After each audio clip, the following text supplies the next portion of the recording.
మీరు ఏర్పరచుకొనబడిన వారు. దేవుడు మిమ్మలను ఏర్పరచుకున్నారు.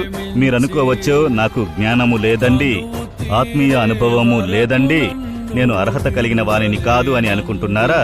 మిమ్ములను దేవుడు ఎన్నుకున్నారు. తమకు చాలా జ్ఞానము తెలుసు, బైబిల్ తెలుసు, వేదాంత విద్య పదవి పట్టము అవన్నీ చదివాను, రెవరెండ్ డాక్టర్ అని చెప్పే వారిని ఉపయోగించుట కంటే నేను అర్హత లేని వానినని గ్రహించు వారిని ప్రభువు ఏర్పరచుకొనును.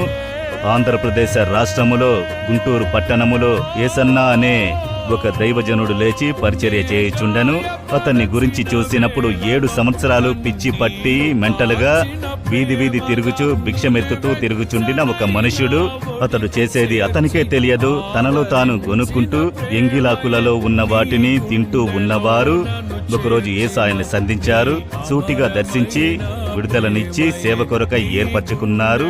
ఆయన 6వ తరగతి వరకు చదువుకున్నవారు. దానికి పైబడి చదువుకునే జ్ఞానం కూడా లేదు. 6వ తరగతి 2 సార్లు ఫెయిల్ అయినాడట ఆ దినాల్లో.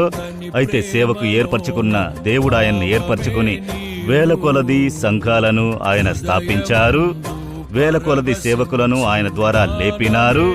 ఆయన ద్వారా బలమైన ఒక ఆశీర్వాదం ఇప్పటికీ ఆంధ్ర రాష్ట్రములో, తెలంగాణ రాష్ట్రంలో కలిగినది. ఆయన ద్వారా తమిళనాడులో, మహారాష్ట్రలో, ఇండియాలోని అనేక ప్రాంతాల్లోనూ ఇతర దేశాల్లోనూ సంఘాలు స్థాపించబడినవి. జ్ఞానులను సిగ్గుపరచుటకు వెర్రివారిని ఏర్పరచుకొని ఉపయోగించు దేవుడు మిమ్మలను ఉపయోగించుకొనును. మిమ్మల్ని సమర్పించుకుంటే చాలు, దేవా నన్ను ఉపయోగించుకొనుడి, మీ కొరకు నేను ఉపయోగించబడాలి, నా ద్వారా మీ శక్తి బయలుపరచబడాలి, అద్భుత గుర్తులు జరగాలి, నా ద్వారా అనేకులను రక్షించండి, నా ద్వారా అద్భుతములు చెయ్యండి అని సమర్పించుకుంటే చాలు, మిమ్మల్ని ఉపయోగించుకొనెదరు.